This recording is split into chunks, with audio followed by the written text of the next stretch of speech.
Hello everyone, welcome to my channel Nanny Classes, and today we are going to read the poem Dust of Snow. आज हम poem read करने वाले हैं Dust of Snow, and this poem is written by Robert Frost. ये Robert Frost के द्वारा लिखी poem है और ये poem Robert Frost के द्वारा लिखी गई एक beautiful short poem है। तो हम इसको समझेंगे। इस पोएम में रॉबर्ट फ्रॉस्ट ने क्या डिस्क्राइब किया है, क्या वो कहना चाह रहा है, तो we will understand by this poem. Okay, now see the poem. The way a crow shook down on me the dust of snow from a hemlock tree.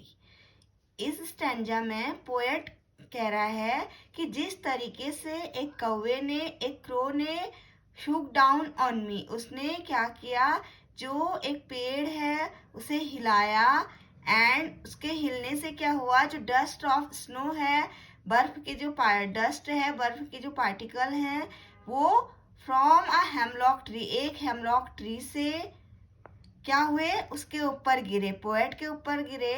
तो ये रॉबर्ट फ्रॉस्ट कह रहा है कि एक दिन व्हेन आई वाज वॉकिंग, मैं जा रहा था, and see poet sat under a tree, एक पेड़ के नीचे बैठता है, वो एक हेमलॉक ट्री है। हेमलॉक ट्री मीन्स एक पॉइजनस ट्री होता है, hemlock tree with white flower, जिसमें कि वाइट फ्लावर्स होते हैं, और ये जो हेमलॉक ट्री है एक पॉइजनस ट्री है। तो वो पोएट एक दिन एक पेड़ के नीचे बैठा हुआ है हेमलॉक ट्री के, एंड तभी क्या होता है, जो डस्ट ऑफ स्नो है वो उसके ऊपर गिरती है। किस वजह से गिरती है, क्योंकि एक क्रो है जो उसकी ब्रांच में आके बैठता है हेमलॉक ट्री की, और उसके बैठने से जो पेड़ है, जो ब्रांच है उसमें वो हिलती है, उसकी शाखा। तो उससे क्या होता है, डस्ट का फ्लेक ऑफ डस्ट किसके ऊपर गिरती है, पोएट के ऊपर गिरती है। तो has given my heart a change of mood, तो इससे क्या होता है, पोएट का जो मूड है वो चेंज हो जाता है। बिकॉज जो पोएट है वो बहुत ज़्यादा अपसेट है, बहुत ज़्यादा दुखी है। तो लेकिन जब उसके ऊपर बर्फ के पार्टिकल गिरते हैं, डस्ट ऑफ स्नो गिरती है, उससे जो उसका मूड है वो पूरा चेंज हो जाता है। And saved some part of a day I had rued, तो वो कह रहा है, रूट मीन्स होता है रिग्रेट। तो वो कह रहा है जो मैंने आधा दिन तो किस में बिता दिया था, रिग्रेट में बिता दिया था, लेकिन उसने क्या किया, मेरा मूड चेंज कर दिया और मेरे डे का जो आधा पार्ट है वो सेव कर दिया।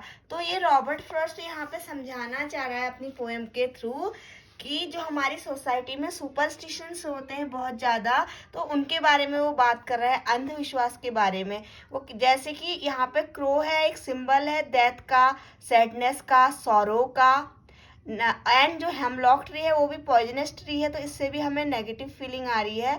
लेकिन वो बताना चाह रहा है इससे कि जो हमारी सोसाइटी में सुपरस्टिशंस होते हैं, हम बात करते हैं जब हम कहीं जाते हैं, हमारा ब्लैक कैट हमारा अगर रास्ता क्रॉस कर देती है, तो हम उसे क्या मानते हैं, अंधविश्वास मानते हैं कि ओ अब क्या होगा, कुछ न कुछ बुरा जरूर होगा।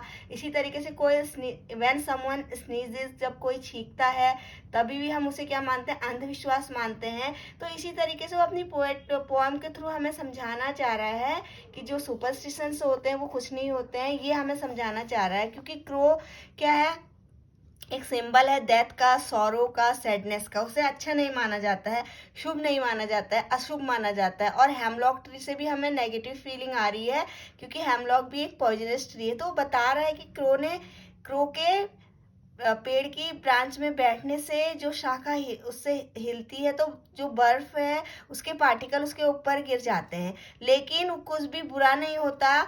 जबकि क्या होता है, जो पोएट है वो क्या है, अपसेट है, बहुत ज़्यादा दुखी है, और तो उसका मूड क्या हो जाता है, इससे चेंज हो जाता है, और जो उसका दिन आधा वेस्ट हो गया था, लेकिन क्रो के उसके ऊपर स्नो डालने से क्या होता है, जो उसका आधा दिन है वो अच्छा हो जाता है, और वो सोचता है कि जो मैंने आधा दिन अपना रिग्रेट में बिताया है, अब मैं क्या करूँगा, उसे वेस्ट नहीं करूँगा, मैं एंजॉय करूँगा। इस तरीके से जो उसका मूड है वो चेंज हो गया।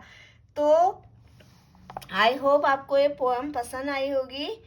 अगर ये पोएम आपको पसंद आई तो मेरे चैनल को लाइक करें, शेयर करें एंड सब्सक्राइब करें।